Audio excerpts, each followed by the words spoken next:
కమ్మగా ఉండే నాటుకోడి చికెన్ ఎలా వండుకోవాలో చూసేద్దామా. ముందుగా ఎండుమిరపకాయలు అరగంట సేపు అయితే నీళ్ళలో నానబెట్టుకోవాలి. దీనికి ఇంకా కావాల్సినవి టమాటా, ఉల్లిపాయ, కొత్తిమీర, పచ్చిమిర్చి. తర్వాత టమాటోస్ అండ్ నానబెట్టిన ఎండుమిర్చి వేసి మెత్తని పేస్ట్ చేసుకోవాలి.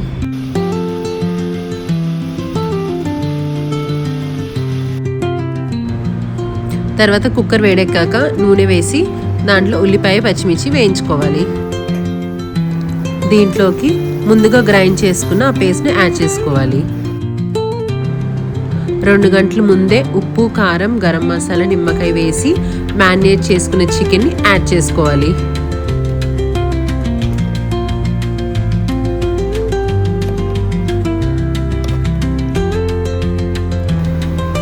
దీంట్లో సరిపడా ఉప్పు, కారం వేసి నీళ్ళు పోసుకొని ఇంకా కుక్కర్ పెట్టేసుకోవడమే.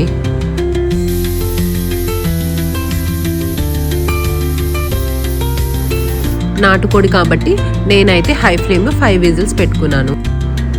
లాస్ట్లో సన్నగా తరిగిన కొత్తిమీర యాడ్ చేసుకోండి. దీంతో వేడివేడిగా నోరూరించే నాటుకోడి చికెన్ కర్రీ అయితే రెడీ.